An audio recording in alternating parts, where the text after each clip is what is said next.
My 72-year-old hand, wrinkled but still strong, carefully placed freshly baked cinnamon rolls on the table. The aroma of vanilla and cinnamon filled every corner of my humble, yet cozy Atlanta home. Outside, under the blazing July sun, cicadas chirped, while inside, a pleasant coolness was maintained by my old but reliable air conditioner. Today was a special day, my granddaughter Evelyn's birthday. She was turning 25 and I, her grandmother, Eloise Mason, wanted to make it unforgettable. I've always believed in the power of family, the warmth of home, and that love is passed on through care and attention. All my life, I devoted myself to my children and grandchildren, striving to be their support, a source of wisdom and unconditional love. I grew up in the South, in times when the color of your skin often dictated your destiny, and every achievement was a hard-won battle. My parents, hardworking and resilient, taught me to value every cent and never to give up. I worked my entire life, from dawn till dusk, to provide my children with a better future than I had. My pension, which I'd saved for decades, wasn't just money, it was a symbol of my independence, my pride, my labor.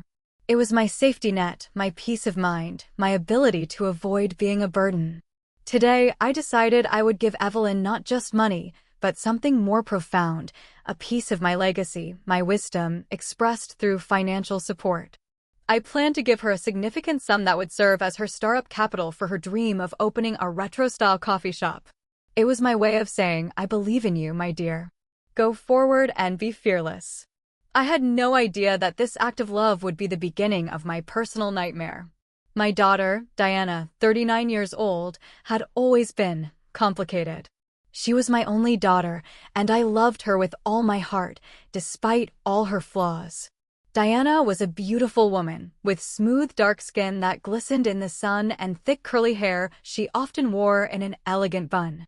She worked for a large corporation, holding a rather high position, and always took great pride in her success. But with success came arrogance. She began to see herself as superior to others, especially those who, in her opinion, hadn't achieved such heights. And, to my deep regret, this attitude extended to me. Diana often told me I was out of touch, that my old-fashioned views hindered her progress. She constantly tried to control my life, my finances, my decisions. Mama, why do you need so much money? You don't travel, you don't buy anything expensive. Give it to me, I know how to manage it, she'd say with such certainty, as if it were a given. I always refused, politely but firmly. My pension was my fortress, and I wasn't about to surrender it. My grandson, Jamal, 23 years old, was Diana's son. He was a tall, stately young man, with broad shoulders and a confident gaze. He was in college, and I had always supported him, paying for part of his tuition and giving him pocket money. Jamal was softer than Diana, but he was heavily influenced by her.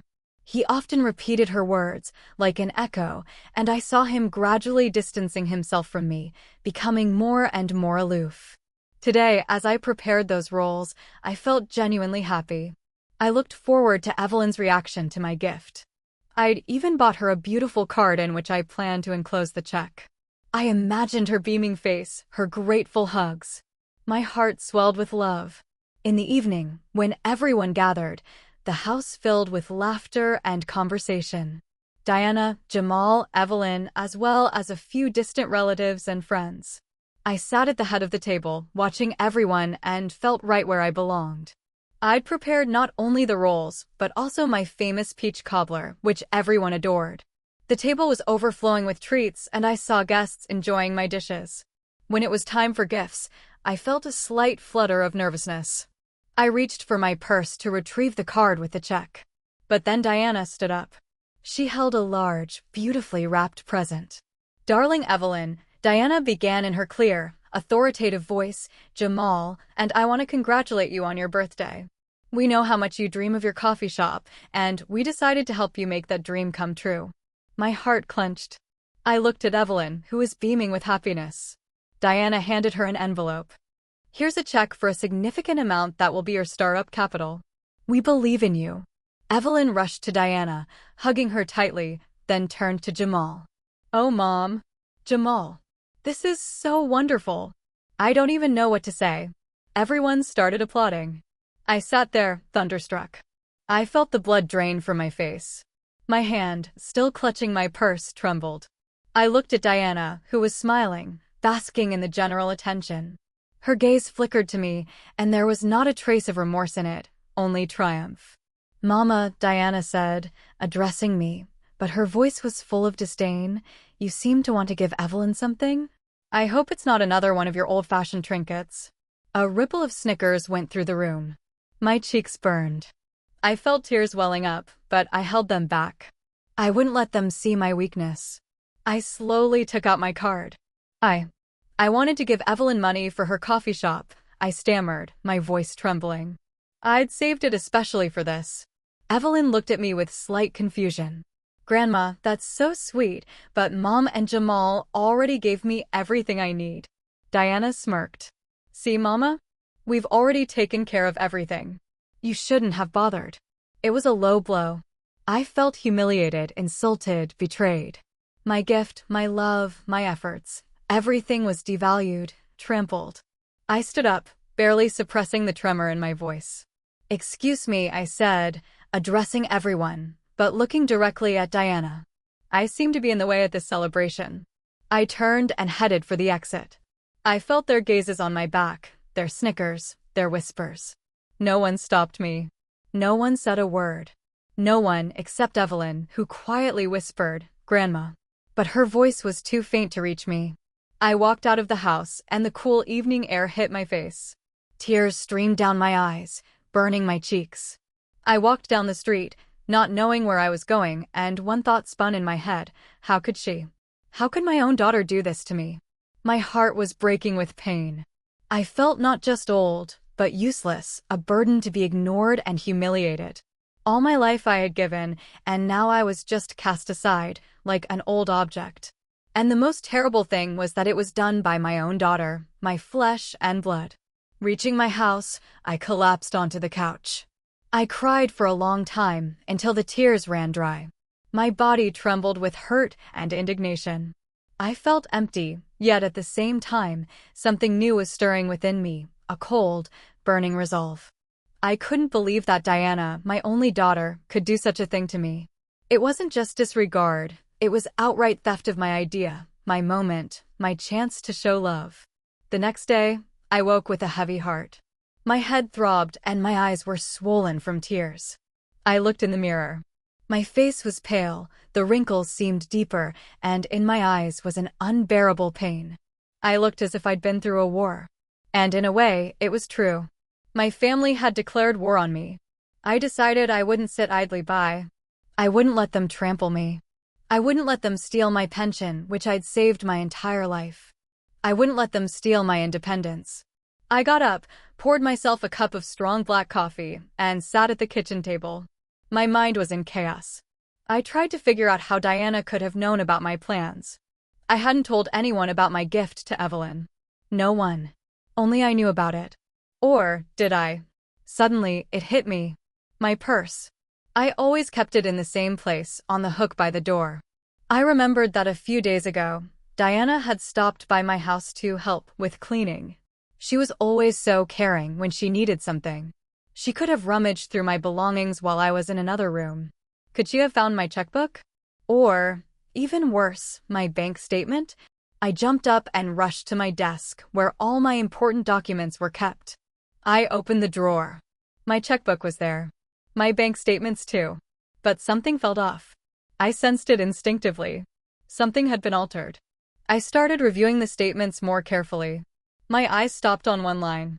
A large sum of money withdrawn from the account a few days ago. A sum that was almost identical to what I was going to give Evelyn. My heart pounded. It couldn't be. It simply couldn't be. I grabbed the phone and dialed the bank's number. My fingers trembled. I waited for them to answer, and every second felt like an eternity. Finally, a young woman picked up. "Good afternoon, this is Eloise Mason. I'd like to inquire about a recent transaction on my account." I gave her my account number. The woman checked the information. "Yes, Mrs. Mason, I see a large cash withdrawal a few days ago. Did you make this transaction?" No, I exclaimed, my heart racing. I didn't withdraw anything. It's a mistake. It's theft. The woman on the other end of the line paused. Mrs. Mason, I see that the withdrawal was made under a power of attorney. Do you have an authorized person? My world collapsed. Power of attorney. I remembered. A few years ago, Diana had convinced me to grant her power of attorney, just in case, if anything happened to me. She said it was for my own good, so she could pay my bills if I ever got sick. I hadn't thought much of it then. I trusted her. I trusted my daughter. Yes, I whispered, my voice barely audible. My daughter, Diana. Understood, Mrs. Mason. In that case, this is a legitimate withdrawal. If you wish to dispute it, you will have to take legal action. I hung up the phone. My body was trembling. I felt as if I'd been stabbed in the back. My own daughter, my flesh and blood, had stolen my pension, my savings, my independence. And she had done it completely legally. I sat staring blankly. It was incomprehensible to me how someone could be so heartless, so greedy. She hadn't just taken the money, she had stolen my opportunity to show love, my joy, my pride. She had deprived me of the chance to help Evelyn, her own daughter, realize a dream. Tears welled up again, but this time they weren't tears of despair, but tears of burning rage. A rage that consumed me, fueling a fire of revenge. I wouldn't let her get away with this. I wouldn't let her ruin my life. I wouldn't let her steal my pension. I stood up. My back was straight, and my gaze was determined. I knew I had a long and hard fight ahead of me. But I was ready. I was ready to fight for my life, for my independence, for my dignity.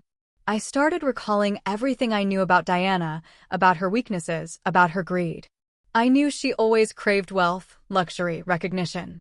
She wanted to be the best, the most successful, the most influential. And for that, she was willing to do anything, even betray her own mother.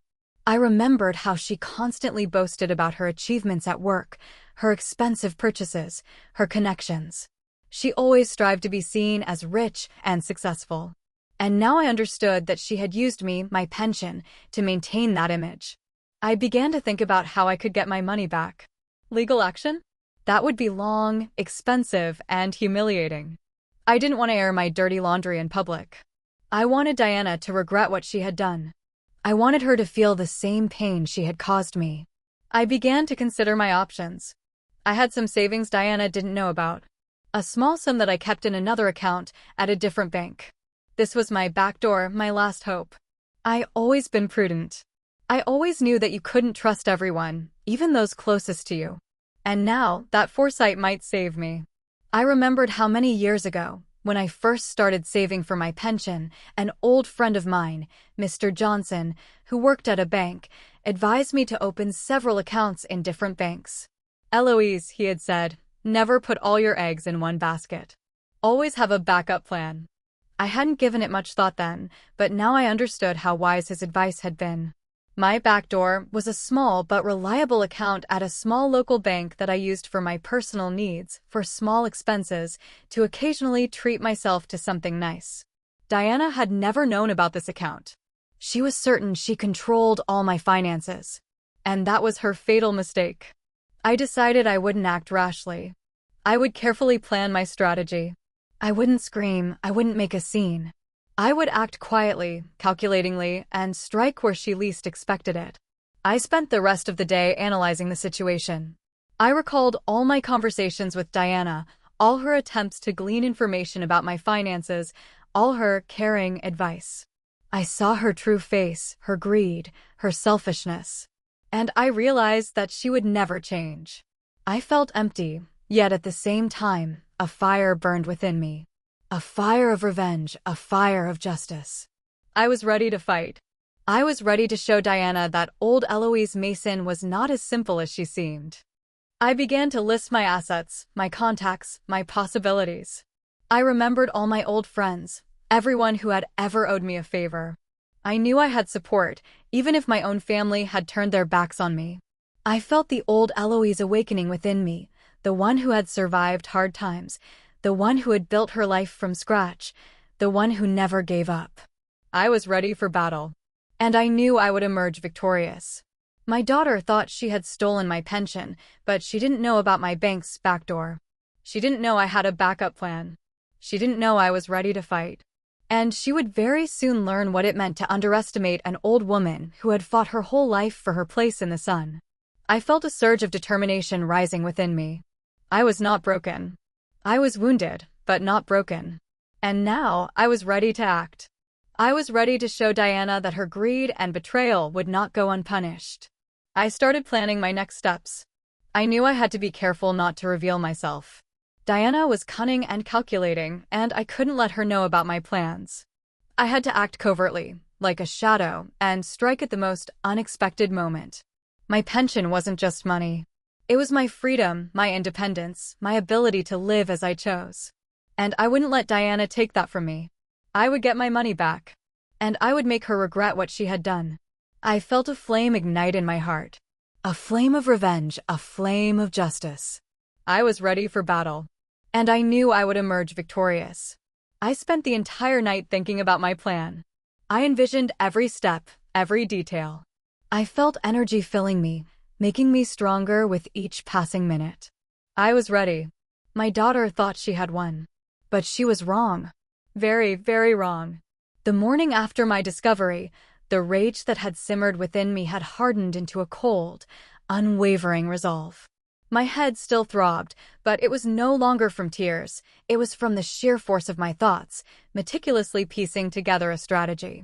Diana had stolen my pension, my decades of hard work, my peace of mind. But she had underestimated me, Eloise Mason, a woman who had navigated far rougher waters than a daughter's betrayal.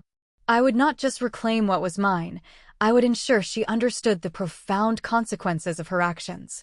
My first step was to secure my backdoor account. This was not a large sum, not enough to replace what Diana had taken, but it was my money, untouched by her greedy hands. It represented my last bastion of financial independence, a secret kept even from my closest family members, a testament to a lifetime of cautious wisdom.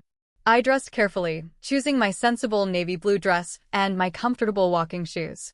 My appearance might be unassuming, but beneath it lay a spirit forged in the fires of resilience. The small community bank, Oakwood Savings and Loan, was a stark contrast to the gleaming, impersonal facade of the larger institution where Diana had so easily accessed my funds. Oakwood was nestled on a quiet street, its brick exterior softened by climbing ivy, and inside, the air was filled with the faint scent of old paper and polished wood. As I pushed open the heavy glass door, a bell chimed softly, announcing my arrival. Mrs. Jenkins, a woman with kind eyes and a perpetually neat bun, looked up from her desk and offered a warm smile. She had been working at Oakwood for as long as I could remember, a familiar face in a world that seemed to be constantly changing. "Good morning, Mrs. Mason," she greeted, her voice gentle. "What can I do for you today?" "Good morning, Mrs. Jenkins," I replied, my voice steady despite the turmoil within. "I need to make a substantial withdrawal from my savings account, and I'd like to discuss some security measures for my funds." She nodded, her expression shifting to one of quiet concern. "Of course. Please, come sit down." As she processed my request, her fingers deftly moving across the keyboard, I felt a flicker of reassurance. This was a place where I was known, where I was respected. This was a place where my money was safe, not just a number in a vast, uncaring system. I explained, vaguely, that I was reviewing my financial arrangements and wanted to ensure maximum protection against any unforeseen circumstances. I did not mention Diana or the theft. That was a burden I carried alone for now. Mrs. Jenkins listened patiently, offering practical advice, suggesting new passwords, and even recommending a secure online portal I could monitor from home. Her professionalism was a balm to my wounded spirit. With the cash from my backdoor account safely in my purse, I felt a renewed sense of agency. This money, though modest, was my war chest. It would fund my investigation, my strategy, my eventual triumph. I walked out of Oakwood Savings and Loan with a lighter step, the Atlanta sun feeling less oppressive. The world outside still held its beauty, even amidst my personal storm. My immediate task was to understand Diana's financial landscape. I knew she worked for a large marketing firm, Synergy Solutions, and prided herself on her lavish lifestyle. She drove a sleek, expensive car, wore designer clothes, and frequented upscale restaurants. But I also knew Diana. Her ambition often outstripped her actual income. She lived on the edge, always striving to project an image of effortless wealth, often relying on credit and loans to maintain her facade. This was her vulnerability, and I intended to exploit it. I began my subtle detective work. I started by observing her. I knew her routine, her morning commute, her lunch breaks, her evening social engagements. I would drive by her apartment building, a modern, glass-fronted structure that screamed luxury, and watch her come and go. I noticed the small details, the way she would check her reflection in the polished doors, the way she would subtly adjust her designer handbag, always ensuring the brand name was visible. It was all about appearances for Diana. One afternoon, I decided to visit the coffee shop Evelyn was planning to open. It was a small, charming space in a trendy neighborhood, still under renovation. Evelyn was there, overseeing the work, her face smudged with dust, but alight with enthusiasm. She looked genuinely happy, a stark contrast to the strained smiles I'd seen at her birthday party. "Grandma, what a surprise!" she exclaimed, rushing to hug me. Her embrace was warm, genuine, and for a moment, the pain in my heart eased. "Just wanted to see how things were coming along, dear," I said, admiring the exposed brick walls and the vintage light fixtures. "It's going to be beautiful." "Thanks to Mom and Jamal," Evelyn said, her eyes shining. "They were so generous. I don't know what I would have done without them." My heart gave a painful lurch. "Yes, they were very generous," I managed, keeping my voice even. I wanted to ask about the exact amount, about the details of the transaction, but I held back. I couldn't risk tipping my hand. Instead, I subtly steered the conversation towards the financial aspects of the business. "Running a business can be tricky, Evelyn," I mused, as if offering grandmotherly advice. "Especially with cash flow. Are you sure you have enough working capital for the first few months after the initial investment?" Evelyn paused, a slight frown creasing her brow. "Well, Mom said the check covered everything, but I've been looking at the projections and it's tighter than I thought. I might need to take out a small business loan for operations, just to be safe." Mom said she'd co-sign if I needed it. A cold knot formed in my stomach. So, Diana hadn't given Evelyn the full amount I had intended. She had kept a portion for herself, or perhaps used it to cover her own debts, while still taking credit for the entire generous gift. The audacity of it. This confirmed my suspicions. Diana was not just greedy, she was manipulative and deceitful, even towards her own daughter. This revelation fueled my fire even more. It wasn't just about my money anymore, it was about exposing her true character. Over the next few days, I delved deeper into Diana's financial habits. I knew she had a weakness for online shopping and luxury brands. I remembered a few years back, she had bragged about getting a special discount at a high-end boutique, but I had a nagging suspicion it was more about her trying to impress me than a genuine deal. I also knew she had a penchant for expensive vacations, always posting glamorous photos on social media, but never quite explaining how she afforded them. I decided to use my own network, a network built over decades of living in this community. My bridge club, my church group, my old neighborhood friends, these were women who knew everything about everyone, often without even trying.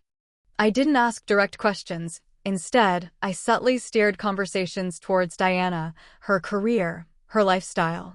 "Oh, Diana is doing so well, isn't she?" I'd say casually over a game of bridge. "Such a successful woman. I hear she's been making some very impressive investments recently." The responses were illuminating. Mrs. Peterson, a retired accountant from my church, mentioned, "Yes, I heard she bought a new car recently. A very fancy one." I always wondered how she managed it on her salary, even with her position. Another friend, Sarah, whose niece worked at the same marketing firm as Diana, confided, "Well, between you and me, Eloise, I heard some whispers about Diana taking on a lot of debt. Always trying to keep up appearances, you know." And there was that big bonus she was supposed to get last quarter, but I heard it never quite materialized. The pieces began to fall into place. Diana was living beyond her means, desperate to maintain an image of success. My pension wasn't just a convenient windfall for Evelyn, it was likely a desperate attempt by Diana to cover her own financial holes, while simultaneously earning praise for her generosity. The thought made my blood boil. It was a calculated act of deception, not just against me, but against Evelyn as well. My internal conflict deepened. Part of me, the old Eloise, the mother who had always sought peace and reconciliation, wanted to confront Diana, to demand an explanation, to appeal to whatever shred of conscience she might possess. But another part, the Eloise who had been humiliated and robbed, knew that such an approach would be futile. Diana would deny everything, twist the narrative, and make me out to be the senile, paranoid old woman she already believed me to be. No, this required a different approach. A precise, surgical strike that would expose her without giving her a chance to retaliate. I spent countless hours in my study, a small room filled with books and old photographs, my sanctuary. I researched financial regulations, power of attorney laws, and even the intricacies of corporate finance. I learned about credit scores, debt-to-income ratios, and the subtle ways in which financial instability could unravel a person's life, especially someone like Diana, whose entire identity was built on a fragile facade of wealth. I felt like a general planning a campaign, meticulously gathering intelligence, identifying weaknesses, and formulating a strategy. My sleepless nights were no longer filled with tears, but with calculations. I envisioned Diana's reaction, her shock, her disbelief. I imagined the moment her carefully constructed world would begin to crumble. It wasn't about malice, it was about justice. It was about teaching her a lesson she would never forget, a lesson about respect, honesty, and the true value of family. I also began to think about Evelyn, my sweet, trusting granddaughter. She deserved to know the truth, but not in a way that would destroy her faith in her mother. My plan had to be precise, surgical, designed to expose Diana without causing collateral damage to Evelyn's innocent heart. This was the most challenging aspect of my strategy, balancing justice with compassion. I started making discreet inquiries about financial advisors specializing in elder law and asset protection. I didn't need one yet, but I wanted to understand my options, to ensure that once I struck, my remaining assets would be truly secure. I found a name, a highly respected lawyer known for his discretion and his fierce advocacy for the elderly. I filed his number away, a silent promise to myself that I would not hesitate to use it if necessary. The tension within me grew with each passing day. I maintained my usual routine, attending church, going to bridge club, tending my small garden. On the surface, I was the same old Eloise, the kind, gentle grandmother. But beneath the surface, a storm was brewing. I watched Diana from a distance, observing her every move, every boast, every subtle sign of her financial desperation. I noticed her becoming more agitated, more prone to snapping at Jamal, more insistent on borrowing small sums from distant relatives. She was clearly under pressure, and I knew my stolen pension was merely a temporary patch on a much larger financial wound. One evening, Diana called me. Her voice was unusually strained. "Mama, I need your help with something. It's about Evelyn's coffee shop. There's been an unexpected expense. A permit issue. It's going to cost a bit more than we anticipated." My heart pounded. Was this her attempting to extract more money, or was she genuinely in trouble? I maintained a calm demeanor. "Oh, that's unfortunate, dear. What kind of expense?" She hesitated. "It's complicated. Just a few $1,000s. I was hoping you might be able to help out, just a little. You know, for Evelyn's sake." The audacity. She had stolen from me, and now she was asking for more, using Evelyn as a shield. "Diana," I said, my voice firm, "as you know, my funds are quite limited these days. Especially after Evelyn's birthday gift." I let the implication hang in the air, a subtle jab. There was a long silence on the other end. "Right," she finally said, her voice tight. "Of course. Well, I'll figure something out." She hung up abruptly. A small smile played on my lips. She was feeling the pinch. My refusal, however polite, was a subtle form of pressure. It was a test, and she had failed. She expected me to be her endless ATM, always available to bail her out. But those days were over. I continued to gather information, piecing together Diana's financial puzzle. I discovered, through a casual conversation with a former colleague of hers, that Diana had recently been passed over for a major promotion at Synergy Solutions, a promotion she had been absolutely certain she would get. This explained her increased financial strain and her desperation. She had likely planned to use the bonus from that promotion to cover her debts, and when it fell through, my pension became her immediate solution. The irony was not lost on me. Diana, who prided herself on her corporate acumen and financial savviness, was in fact a house of cards, built on borrowed money and false pretenses. And I, the old-fashioned mother she dismissed, was about to expose her carefully constructed illusion.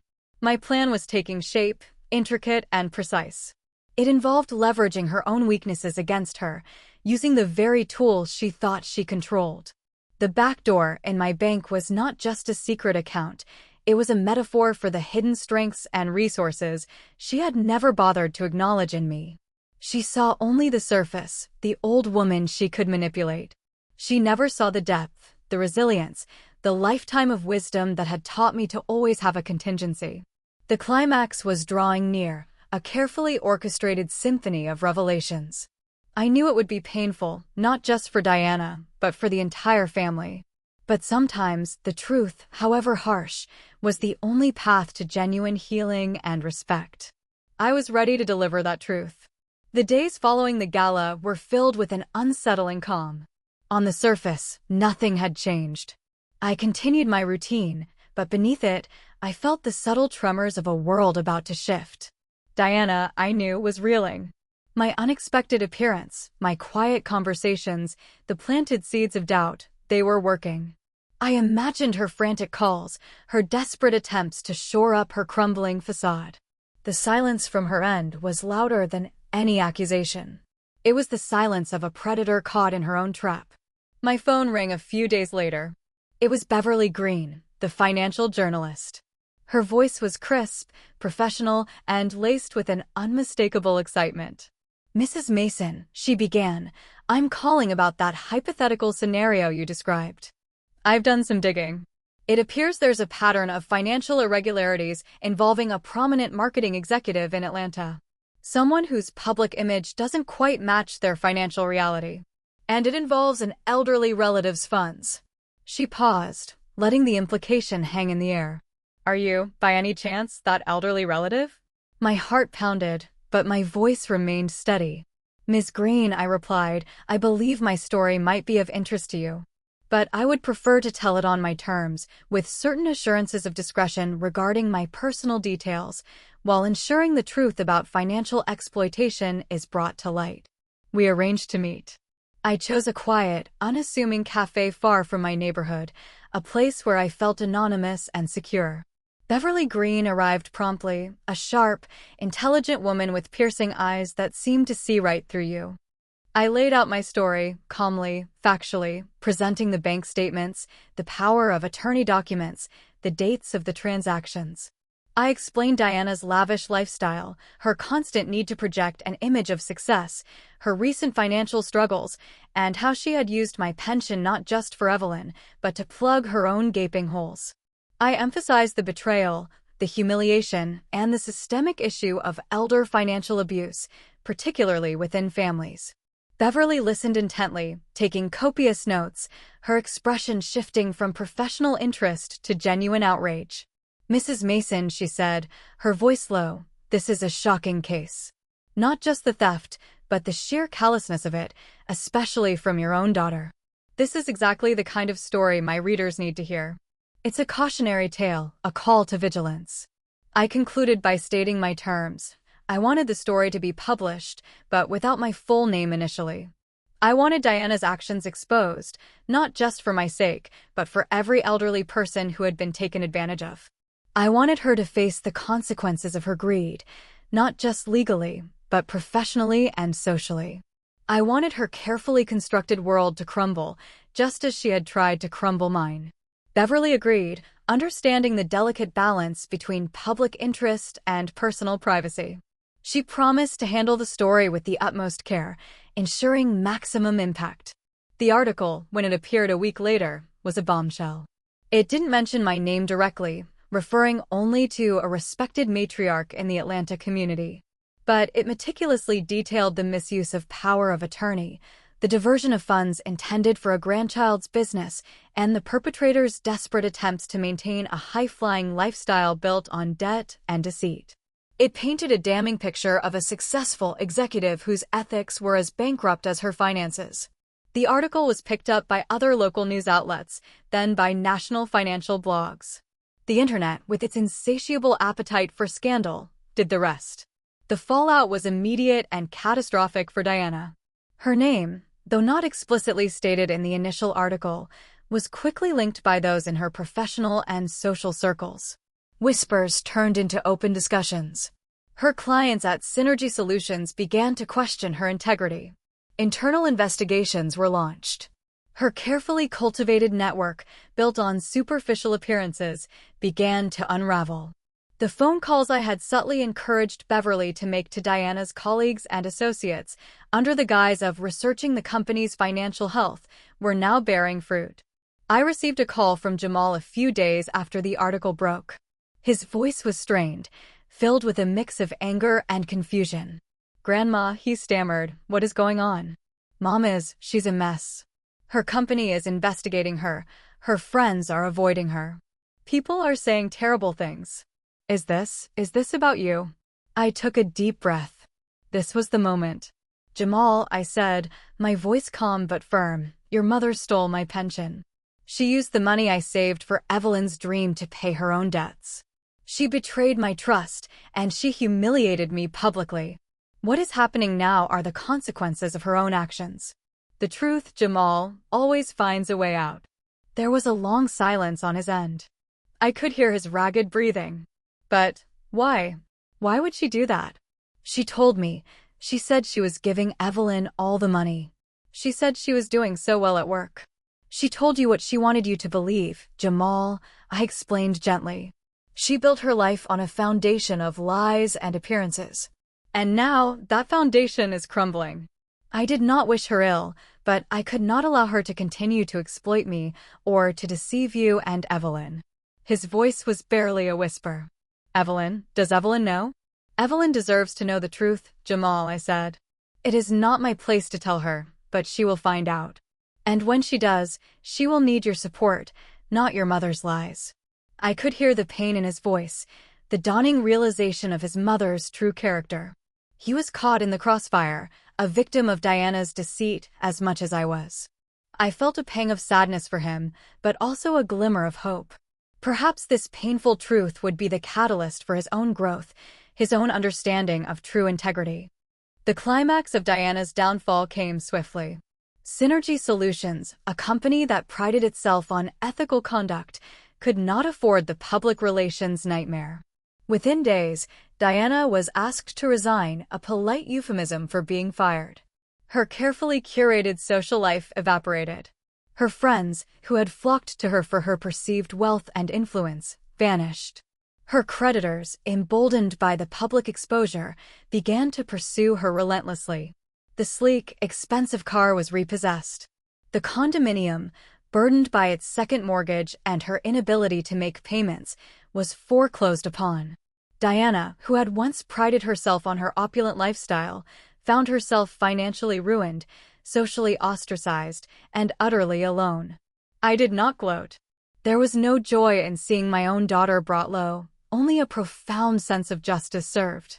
The pain of her betrayal still lingered, but it was now overshadowed by a quiet peace. I had reclaimed my dignity, my independence, and my voice. With the public exposure of Diana's actions and the subsequent legal and financial repercussions she faced, my own position became clearer. My backdoor account, while not enough to replace the stolen pension, provided me with immediate security. But more importantly, the public sympathy generated by the article, coupled with the detailed paper trail I had meticulously gathered, paved the way for a more formal resolution. The bank, eager to avoid a scandal involving elder abuse under their watch, even with a valid power of attorney, quietly offered a settlement. They recognized the ethical breach, if not the legal one, and preferred to resolve the matter discreetly. It wasn't the full amount, but it was substantial, enough to restore my financial security and then some. And then there was Evelyn. She came to me a week later, her eyes red-rimmed, her face pale. She held a copy of the article, crumpled in her hand. "Grandma," she whispered, her voice trembling, "is it true? Did she really do this?" I looked at my granddaughter, my heart aching for her pain. "Yes, dear," I said softly, taking her hand. "She did. She took the money I intended for you, and she used it for herself. She misled you, and she betrayed me." Evelyn burst into tears, burying her face in my shoulder. I held her close, stroking her hair. "It's not your fault, my love," I murmured. "You are a good, honest young woman. And you deserve the truth." We talked for hours. I explained everything, patiently, without anger, just the facts. Evelyn was devastated, but also, I sensed, relieved. The confusion she had felt at her birthday party, the nagging doubts about her mother's generosity, it all made sense now. She saw Diana for who she truly was, not the perfect, successful mother she had always tried to be. The coffee shop, still under renovation, became a symbol of Evelyn's resilience. With the knowledge of Diana's deceit, Evelyn decided to take out the small business loan she had originally considered, but this time, without Diana's co-signature. She wanted to build her dream on her own terms, with integrity. I offered her the settlement money from the bank, but she refused. "No, Grandma," she said, her eyes firm. "This is your money, your independence. I will build this myself. But I would love your advice, your wisdom, your support." And so, my life found a new rhythm. The painful chapter with Diana was closed. She tried to contact me, desperate pleas for help, for money, for forgiveness. I did not answer. The bridge was burned, not by my hand, but by hers. I had learned that some wounds run too deep to be healed, and some betrayals cannot be forgiven. I had given her every chance, every opportunity to be a loving daughter, but her greed had consumed her. With my restored finances, I made a decision. I sold my house in Atlanta, the house filled with memories, both good and painful. It was time for a new chapter, a new beginning. I purchased a beautiful, sun-drenched villa on the coast of South Carolina, overlooking the shimmering Atlantic. It was not just a house, it was a sanctuary, a testament to my hard-won freedom. My days were now filled with peace and joy. I walked on the beach, the salty air invigorating my lungs. I joined a local book club, made new friends, and spent hours in my garden, cultivating vibrant flowers. Evelyn visited often, bringing me fresh coffee beans from her thriving coffee shop, now a beloved fixture in Atlanta. She was building her dream, strong and independent, and I was immensely proud. Jamal, too, began to visit, slowly rebuilding our relationship, seeking my advice and genuinely trying to understand. He had learned a harsh lesson about appearances and true character. I often sat on my porch, watching the waves, a cup of Evelyn's coffee in my hand. My pension, my independence, my dignity, they were all restored and more. Diana was left to face the ruins of her life, a consequence of her own actions. I had not sought to destroy her, but to reclaim what was mine, and in doing so, I had inadvertently exposed the fragile foundation of her existence. My backdoor in the bank wasn't just a secret account. It was a symbol of my inherent resilience, my quiet strength, and the wisdom I had accumulated over a lifetime. It was the knowledge that even when everything seems lost, there is always a hidden resource, a way to fight back, a path to reclaim your life. I, Eloise Mason, had not just survived, I had triumphed. And I was finally living the life I deserved, a life of peace, freedom, and true dignity.